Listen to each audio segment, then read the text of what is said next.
Hai rekan-rekan semua, berjumpa kembali dengan saya Nia. Sesi kali ini kita akan buka dengan membahas bidang usaha kerajinan, yaitu mengenai perancangan, produksi, dan perhitungan harga jual produk kerajinan pasar lokal. Sebelum itu, yuk kita bahas dulu tentang prakarya dan kewirausahaan. Apa sih yang dimaksud dengan prakarya? Prakarya adalah kegiatan yang melibatkan pembuatan barang atau produk dengan menggunakan keterampilan dan pengetahuan tertentu. Selanjutnya, apa yang dimaksud dengan kewirausahaan? Kewirausahaan adalah proses menciptakan, mengelola, dan mengembangkan bisnis atau usaha baru dengan tujuan mencapai keuntungan. Kewirausahaan melibatkan identifikasi peluang bisnis, pengembangan ide, perencanaan bisnis, pelaksanaan strategi, dan manajemen risiko. Kewirausahaan tidak hanya terbatas pada pendirian bisnis baru, tetapi juga dapat mencakup inovasi dan pengembangan di dalam bisnis yang sudah ada. Meskipun prakarya dan kewirausahaan memiliki perbedaan dalam fokus dan konteksnya, keduanya memiliki nilai penting dalam pengembangan keterampilan dan kreativitas yang dapat menghasilkan produk kerajinan, produk rekayasa, produk budidaya, maupun produk pengolahan dengan mengembangkan potensi dan kearifan lokal yang khas di daerah masing-masing sesuai dengan peluang dan kebutuhan yang ada. Produk-produk yang dihasilkan dapat berpotensi memiliki nilai ekonomi melalui wirausaha.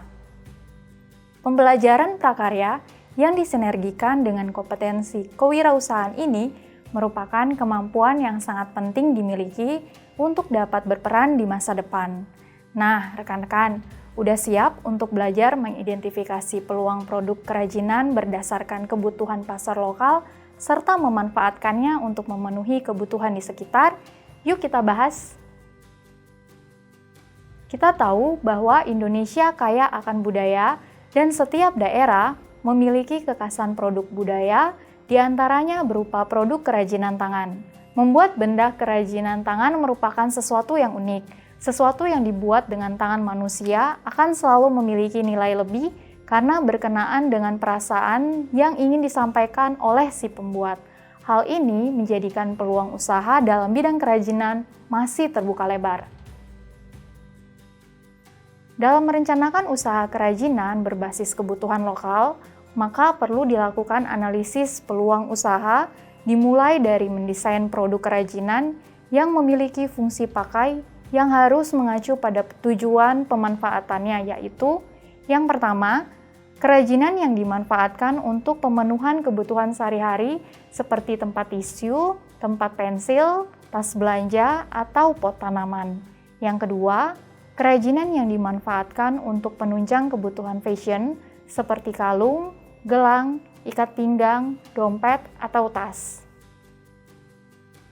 Perencanaan produk melibatkan proses merancang produk kerajinan, termasuk pemilihan ide, pengembangan konsep, desain, dan pemilihan bahan. Perancangan produk merupakan tahap awal dalam proses produksi, di mana penting untuk mempertimbangkan kebutuhan pasar lokal, tren, serta preferensi konsumen. Selanjutnya, kita akan membahas mengenai produksi usaha kerajinan pasar lokal. Produksi adalah langkah di mana produk kerajinan benar-benar dibuat. Proses produksi dapat melibatkan berbagai keterampilan dan teknik, tergantung pada jenis produk yang dibuat. Hal ini meliputi persiapan bahan, pembuatan, perakitan, dan penyelesaian produk. Ada beberapa jenis dan karakteristik alat dan bahan kerajinan, seperti kayu yang sangat banyak dimanfaatkan dalam pembuatan berbagai benda kerajinan seperti patung, topeng, furniture, hiasan ukiran, dan replika kendaraan.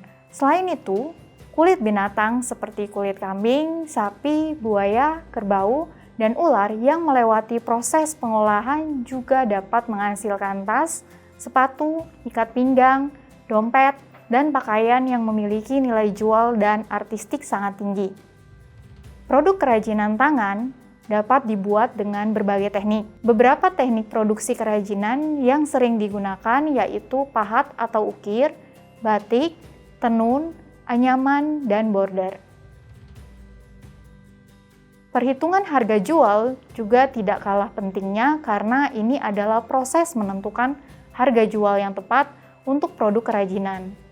Perhitungan harga jual harus memperhitungkan biaya produksi, termasuk bahan baku, tenaga kerja, dan overhead, keuntungan yang diinginkan, serta faktor-faktor pasar seperti permintaan dan persaingan. Penting untuk menjaga keseimbangan antara harga yang bersaing dan menghasilkan keuntungan yang memadai. Biaya produksi harus ditentukan sejak awal untuk menentukan harga pokok penjualan.